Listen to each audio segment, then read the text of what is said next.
ہے. کیا انداز ہے جب اس عالم میں یزید کے دربار میں اس نے گستاخی کی امام حسین کی. یہاں لوگ کہتے ہیں کسی کو کچھ نہ کہو, کہ کیوں نہ کچھ کہیں. جو سیدنا امام حسین کے بارے میں بات کرے گا زبانیں کھینچیں گے اس کی, جو صحابہ کے بارے میں بات کرے گا ہم کرنے دیتے ہیں. یہ کیا بات ہوئی؟ گستاخی کرنا, بے ادبی کرنا, یہ کون سا دین ہے؟ یہ تو تم بے دینی پھیلا رہے ہو. سنو, جب اس نے بے ادبی کی تو سیدہ زینب چپ نہیں رہی, بلکہ حضرت زینب بولی اور کھڑی ہوئی, اور آپ نے تلاوت کی قرآن مجید کی اور آیتیں پڑھی, کہنے لگی وَتُعِزُّ مَن تَشَاءُ وَتُذِلُّ مَن تَشَاءُ بِیَدِکَ الْخَیرُ. اور آپ فرمانے لگی یزید تو کہتا ہے تیرے مخالفین پسپا ہو گئے, تجھے عزت ملی. آپ فرمانے لگے یہ تیرا دربار ہے نا, یہ تیرا سجا ہوا ہے نا, تیرا اس وقت ڈنڈا چلتا ہے نا. فرمانے لگی چند سال ٹھہر جا, تیرے اوپر لوگ لعنتیں برسائیں گے. اور فرمایا جب جمعے پڑھے جائیں گے تو لوگ میرے حسین کے نام کے خطبے پڑھیں گے. فرمایا آج یہ تیرا دربار ہے نا. حضرت نعمان بن بشیر صحابی رسول تھے, وہ کہتے ہیں میرے قریب ایک نابینا صحابی بیٹھا تھا, سنو سنو حوالہ میں دکھاؤں گا. کہنے لگے میرے قریب اس وقت یزید کے دربار میں ایک نابینا صحابی بیٹھے تھے. جب بی بی زینب نے یہ بات کی نا تو وہ نابینا صحابی میرا ہاتھ پکڑ کے کہنے لگے نعمان علی آ گئے ہیں. یہ تو علی کی آواز ہے, علی آ گئے. جبریل امی بول رہے ہوں جیسے, حکمت کے گوہر رول رہے ہوں جیسے, دربار دمشق میں وہ زینب کا خطاب منبر پہ علی بول رہے ہوں جیسے. کہنے لگے علی آ گئے, علی, یہ تو علی کی آواز ہے.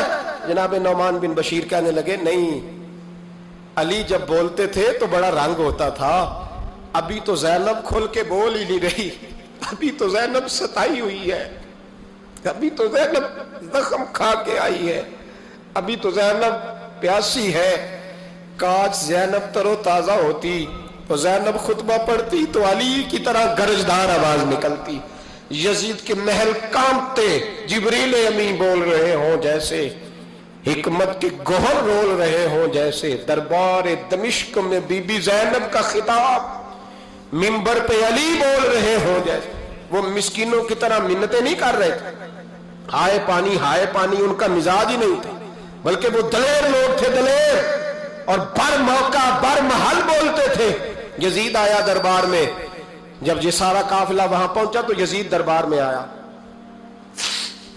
اور جب وہ دربار میں آیا تو بادشاہوں کا طریقہ ہے, گاڑیاں, اب ہمارے بادشاہوں نے روٹر والی گاڑیاں رکھی ہوئی ہیں, وہ یوں یوں چلتی ہیں, شور ہوتا ہے پیچھے. اس زمانے میں کہا جاتا تھا با دبا ملاحظہ ہوشیار, پیچھے ہٹ جاؤ پیچھے ہٹ جاؤ, نعرے لگنے لگے. تو یزید کا ایک ناخلف بیٹا امام زین العابدین سے کہنے لگا تیرا باپ کہاں ہے؟ دیکھ یہ میرے باپ دادا کے نعرے, دیکھ میرے باپ کے نعرے, تیرے کدھر ہے؟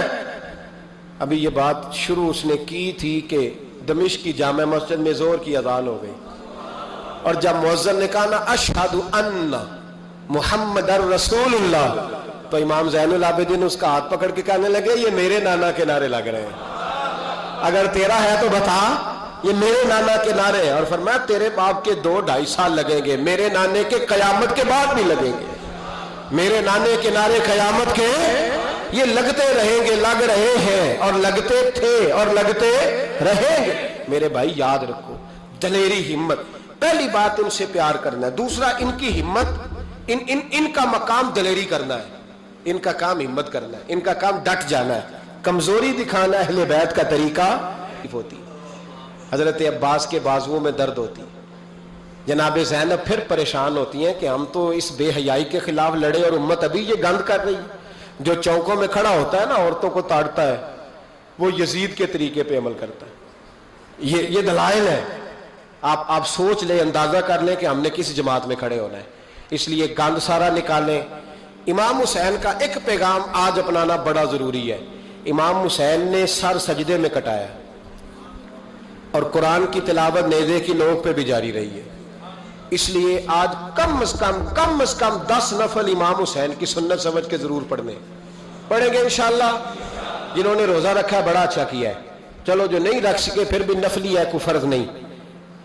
کم از کم 3 دفعہ سورت یاسین کی تلاوت آج ضروری ہے امام حسین کے لیے. کریں گے انشاءاللہ تعالی.